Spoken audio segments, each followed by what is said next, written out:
Hello everyone. तो कैसे हैं आप लोग। एक बार फिर आप सभी का मेरे यूट्यूब चैनल पर बहुत बहुत स्वागत है। तो पिछली वीडियो में हमने स्ट्रक्चर ऑफ सी प्रोग्राम को कवर किया था। आज हम न्यू टॉपिक को कवर करेंगे जो कि फीचर्स एंड एरियाज ऑफ सी। अगर आपको मेरे ट्यूटोरियल्स अच्छे लगते हैं इसको लाइक कमेंट एंड शेयर ज़रूर करें और आपको आने वाले ट्यूटोरियल और वीडियोस एक्सेस करने में भी आसानी होगी।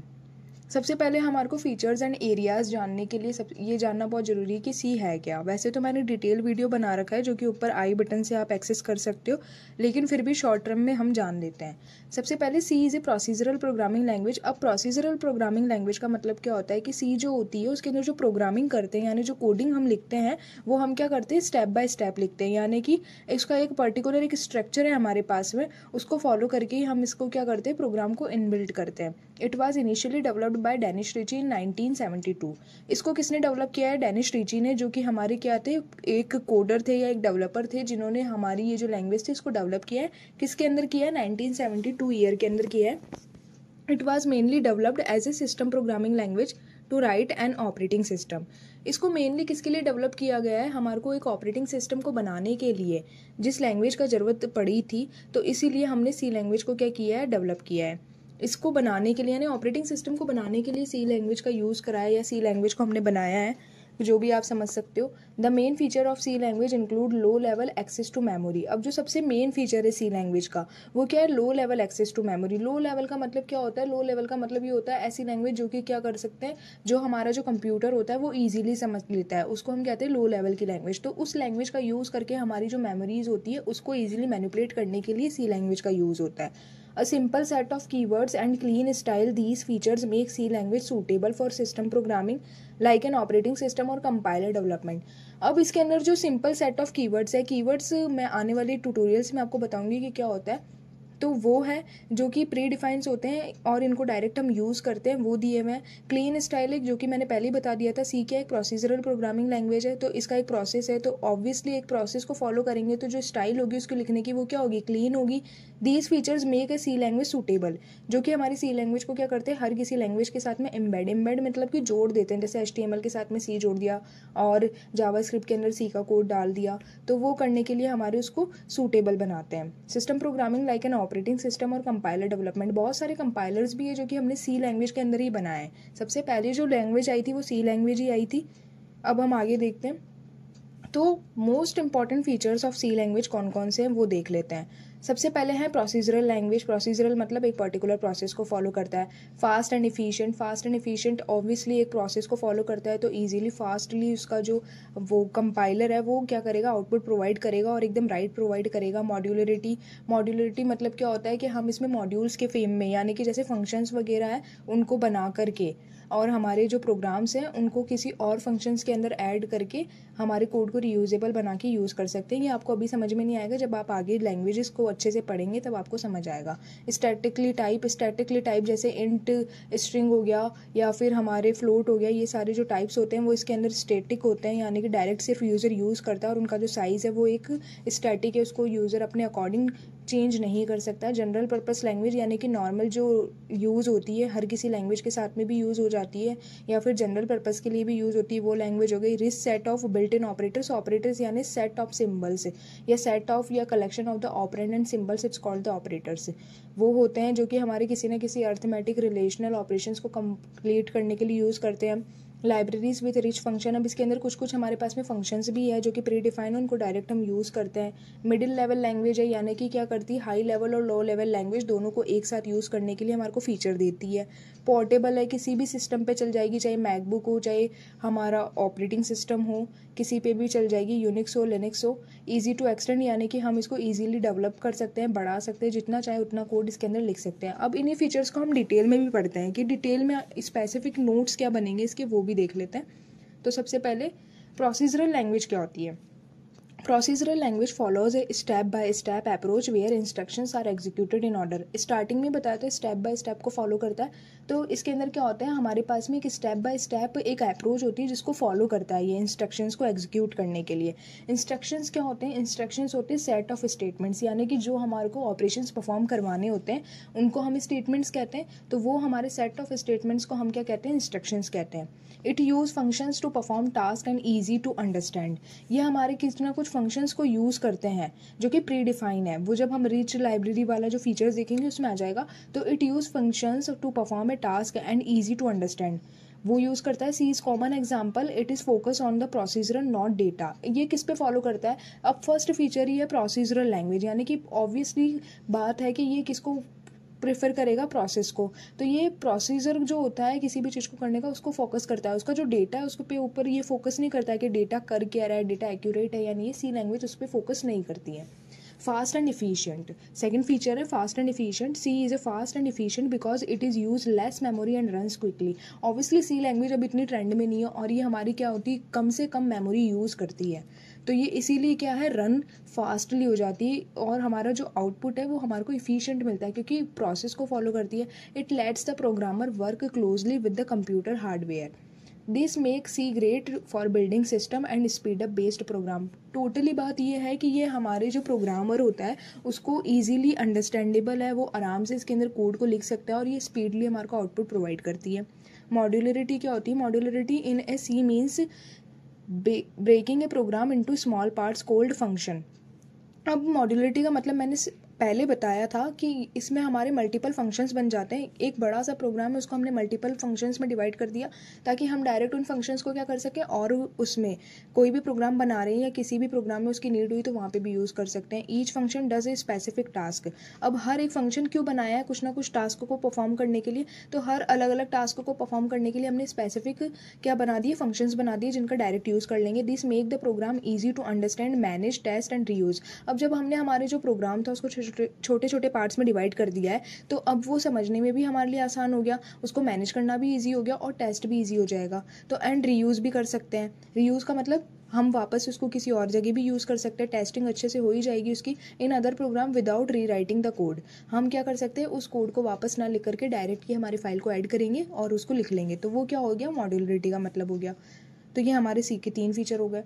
अब आगे statically type. Statically type means that in C you must declare the type of each variable like int, float before using it। अब स्टैटिकली टाइप का मतलब सी के अंदर हमारे पास में किसी भी वेरिएबल का मतलब क्या होता है, डेटा को स्टोर करने का एक स्पेस होता है। क्या होता है वेरिएबल का मतलब? डेटा को स्टोर करने का एक स्पेस होता है जहाँ पर हम डायरेक्टली क्या करते हैं, हमारे डेटा को स्टोर करते हैं। जैसे कि इंट में हो गया, फ्लोट में हो गया। इंट यानी कि न्यूमेरिकल डेटा, फ्लोट यानी कि जैसे डेसिमल पॉइंट डेटा होता है वो हो गया, स्ट्रिंग यानी कि कैरेक्टर हो गया, वर्ड हो गए। उनको स्टोर करने के लिए एक टाइप डिफाइन कर देते हैं। The type is checked at a compile time reducing error and improve performance. ये टाइप कब चेक होता है? कंपाइलिंग करते हैं तब चेक होते हैं कि हमने गलत टाइप का डेटा तो गलत वेरिएबल में नहीं डाल दिया है, और ये हमारी एरर को रिड्यूस करने का काम भी करते हैं। तो क्योंकि जिस वेरिएबल का डेटा है वो उसी वेरिएबल में जा रहा है, इंटीजर की वैल्यू इंटीजर के वेरिएबल के पास में ही जा रही है, तो ये इससे हमारी जो एरर है वो रिड्यूस हो जाएगी और परफॉर्मेंस इंप्रूव होगी। ऑब्वियसली कॉमन सेंस है। जनरल पर्पस प्रोग्रामिंग लैंग्वेज क्या होती है? C is a general purpose language. General purpose meaning it can be used to build all kind of program. ये हर टाइप के प्रोग्राम को बनाने के लिए यूज़ की जाती है। स्टार्टिंग में एग्जांपल दिया था, ऑपरेटिंग सिस्टम हो गया, हार्डवेयर या सॉफ्टवेयर को मैनेज करने का सॉफ्टवेयर हो गया, या फिर हमारा नॉर्मल सॉफ्टवेयर हो गया, कंपाइलर हो गया, उन सबको डेवलप करने के लिए यूज़ होती है। तो ये एक जनरल पर्पस प्रोग्रामिंग लैंग्वेज है क्योंकि स्टार्टिंग में आई थी ना, इसलिए। You can use it for making system software, games, application and more. Again वही बात आ गई, it is flexible and widely use. ये एक बहुत ही फ्लेक्सिबल है क्योंकि हर किसी के साथ में एम्बेड हो रही है, परफॉर्मेंस अच्छी है, डायरेक्टली हमारे मेमोरी के साथ में कम्युनिकेट कर रही है, मॉड्यूलरिटी का फीचर दे रही है। तो ये फ्लेक्सिबल है और वाइडली यूज करते हैं। Rich set of the built in operator. C has the rich set of the built in operators like arithmetic, logical और रिलेशनल एंड बिटवाइज ऑपरेटर। अब ये जो ऑपरेटर्स हैं वो मैं आने वाले ट्यूटोरियल्स में बताऊंगी क्योंकि ये थोड़ा सा लॉन्ग सा टॉपिक है, ज़्यादा बड़ा भी नहीं है और ईजी टॉपिक है। ऑपरेटर्स का मतलब इसके अंदर लैंग्वेज में ये होता है, पर्टिकुलर अगर हमारे को मैथमेटिकल ऑपरेशंस परफॉर्म करवाने होते हैं तो जैसे कि प्लस माइनस वाले जो ऑपरेटर्स हो गए जो नॉर्मल वर्ड्स के साथ में काम में आते हैं या हमारे नंबर के साथ में काम में आते हैं, वो अर्थमेटिक ऑपरेटर हो गए। लॉजिकल ऑपरेटर वो हो गए जो लॉजिक्स को परफॉर्म करवाते हैं, लाइक एंड हो गया, और हो गया, वो हो गया। रिलेशनल यानी कि कंपैरिजन अगर हमारे को करना होता है तो उसका यूज़ करते हैं। These operator help perform different task easily and efficiently in the program. ये जो ऑपरेटर्स होते हैं हमारे क्या करते हैं, जो जितने भी डिफरेंट टाइप के टास्क होते हैं उनको ईजिली परफॉर्म करते हैं और हमारे प्रोग्राम को इफिशिएंटली रन करवाते हैं। अब नेक्स्ट फीचर्स देखते हैं। libraries with rich functions. अब library with rich functions is C provides libraries with many built-in functions that help perform tasks like input, output, math and string handling. These functions save time and make programming easier and more efficient for the developer. अब C provide क्या करवाता है हमारे को ऐसी libraries का मतलब ये होता है जहाँ पे बिल्ट इन हमारे कुछ ना कुछ फंक्शंस क्या होते हैं, स्टोर होते हैं, जिनको हम डायरेक्ट हमारे प्रोग्राम में क्या करते हैं, स्टोर यानी कि एक्सेस करने का काम करते हैं. हमारे को उनको बनाने की नीड नहीं होती, बस डायरेक्ट यूज़ करते हैं. तो वो हमारे क्या होते हैं, बिल्ट इन फंक्शन होते हैं. वो हमारे प्री डिफाइंड फंक्शन होते हैं जिनको हम डायरेक्ट हमारी लाइब्रेरी के अंदर यूज़ करते हैं, जैसे कि प्रिंट एफ हो गया, स्कैन एफ हो गया, और भी बहुत सारे फंक्शन होते हैं. मैथमेटिकल ऑपरेशन परफॉर्म करने के लिए हमारे पास में होते हैं, जैसे ऐड हो गया, सम हो गया. स्ट्रिंग के फंक्शन परफॉर्म करने के लिए होते हैं, जैसे लेंथ हो गया, कॉनकैट हो गया. These functions save time and make programming easier and more efficient for the developer. अब ये टाइम तो सेव करेंगे क्योंकि हम क्या कर रहे हैं, बिना इनके कोडिंग करे हुए डायरेक्ट यूज़ कर रहे हैं इनका, तो ऑब्वियसली हमारा टाइम भी सेव होगा और डेवलपर को भी इफिशियंसी मिलेगी, उसका टाइम भी बचेगा. Middle level language. C is a middle level language because it is combined feature of the both high level and low level. अब ये मिडिल लेवल लैंग्वेज मैंने स्टार्टिंग में बताया था. हाई लेवल लैंग्वेज वो लेवल होती है जो कि यूज़र समझता है, लो लेवल लैंग्वेज वो होती है जो कि प्रोग्रामर यानी कि हमारा जो प्रोग्राम का जो पीसी है वो समझता है. तो वो हो गई, इन दोनों को मिला करके बनी है सी लैंग्वेज. तो कौन सी लैंग्वेज हो गई, सी लैंग्वेज. मिडिल लेवल लैंग्वेज को हम क्या कह देंगे, सी लैंग्वेज कह देंगे. और ये फ्लेक्सिबल भी होती है. Portable is a portable meaning program written in the C can be runs on the different computers with little or no changes. यानी कि हम क्या कर सकते हैं, हमारे जो प्रोग्राम है उसको हम डिफरेंट टाइप के जो पीसीज हो गए या फिर डिफरेंट टाइप के सॉफ्टवेयर हो गए उन सब जगह रन करवा सकते हैं. लाइक ऑपरेटिंग सिस्टम हो गया या फिर मैक हो गया, लिनक्स हो गया, यूनिक्स हो गया, उन सभी सिस्टम में हम हमारे सी प्रोग्राम को कहीं पे भी डेवलप करके किसी में भी चला सकते हैं. मैक में डेवलप करके ऑपरेटिंग सिस्टम में चला सकते हो, ऑपरेटिंग सिस्टम में डेवलप करके लिनक्स में रन कर सकते हो. इसमें कोई भी एरर नहीं आएगी. Easy to extend. C is easy to extend because new feature and functions can be added to existing code without changing the whole program. अब क्या होता है कि सी लैंग्वेज है तो डेली ना कुछ तो अपडेट होता ही रहेगा. तो इसमें अगर कोई भी नए फीचर्स आते ही जा रहे हैं तो हम सी लैंग्वेज को क्या कर सकते हैं, अगर हमारे को प्रोग्राम के थ्रू किसी ना किसी और फीचर को हमारी वेबसाइट में या जो भी चीज़ हमने डेवलप की उसमें बढ़ाना है तो हम इजीली कर सकते हैं आगे कोड लिख के. इसमें कोई भी टाइप की हमारे को एरर नहीं देगा या लाइन एम्प्टी है या उसका कोई भी इशू नहीं देगा. अब एरियाज ऑफ सी को देखते हैं. फीचर्स सारे आई होप आपको समझ आ गए होंगे. अब हम एरियाज़ देखते हैं कि कहाँ कहाँ हमारी ये यूज़ में आती है सी लैंग्वेज. बेसिकली तो एप्लीकेशंस ही होती है ये, जो कि मैंने पहले वाली जो वीडियो उस पर भी बताई है. लेकिन अब हम इसको क्या करेंगे, डीपली पढ़ रहे हैं कि और कहाँ कहाँ जो हमारी सी लैंग्वेज है वो यूज़ में आती है. इसको आप एप्लीकेशंस ऑफ सी के टॉपिक के साथ में भी यूज़ कर सकते हैं. अब सिस्टम ऑफ प्रोग्रामिंग लैंग्वेज का मतलब क्या होता है, C is a widely used in the developing operating system device drivers and system level software like Linux colonel.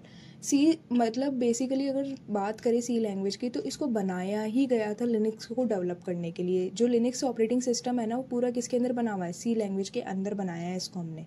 इसीलिए ही हमने जो डेनिश रिची था उसने किसको यूज़ किया था, सी लैंग्वेज को डेवलप किया था और उसको यूज़ किया था लिनक्स को बनाने के लिए. तो सिस्टम प्रोग्रामिंग लैंग्वेज हो गई, सिस्टम को डेवलप करती है. Game development, game engine and performance critical components are often written in the C और सी प्लस प्लस. बहुत सारे जो गेम्स है उस टाइम के या अभी के टाइम के उसके अंदर हम किसका यूज़ करते हैं, सी लैंग्वेज का यूज़ करते हैं. कंपाइलर डिज़ाइन, बहुत सारे कंपाइलर भी सी लैंग्वेज के अंदर बने हैं.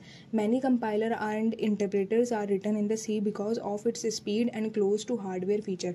कंपाइलर क्या होता है और इंटरप्रेटर क्या होता है, इनके ऊपर भी हम बात करेंगे और इसके डिफरेंस के ऊपर भी हम बात करेंगे आने वाले ट्यूटोरियल्स में. बेसिकली अभी तो ये समझ लो, कंपाइलर वो चीज़ होती है जो कि हमारे पूरे प्रोग्राम को रन करती है और इंटरप्रेटर वो चीज़ होती है जो कि क्या करता है, लाइन बाय लाइन प्रोग्राम को चेक करके एरर को मतलब बताता है. Database system, core parts of the popular database like MySQL are written in the C. बहुत सारे डेटाबेसेस है जैसे कि माई एसक्यूएल हो गया या जो कि किसके अंदर बने हुए, सी लैंग्वेज के अंदर बने हुए. डेटाबेस का मतलब जहाँ वो हो गया जहाँ पे जो डेटा होता है वो रो एंड कॉलम के उसमें जो होता है उसमें स्टोर होता है. अब कॉलम और रो का मतलब क्या हो गया, एक टेबलर फॉर्मेट होता है, उसके अंदर हमारा जो डेटा होता है वो स्टोर होता है. इस फॉर्मेट में हमारा डेटा क्या होता है, स्टोर होता है टेबल के फॉर्मेट में. तो वो भी हमारा इसके अंदर ही बना है, सी के अंदर है. ऑपरेटिंग सिस्टम बता ही दिया था. ऑपरेटिंग सिस्टम लाइक यूनिक्स हो गया, लिनक्स हो गया एंड विंडोज़ यूज़ इन सी और core components. Graphic and GUI application. अब ग्राफिक्स एंड जीयूआई एप्लीकेशन क्या हो गई, ग्राफिक्स का मतलब ये हो गया जिसमें एनिमेशन बहुत ज़्यादा हो गई, जैसे ओपन जीएल हो गया, जीटीके हो गया.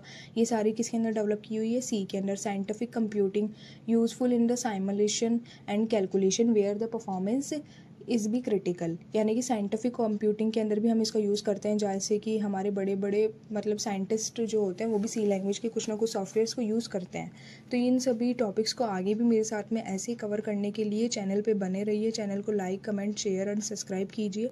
Subscribe for more content.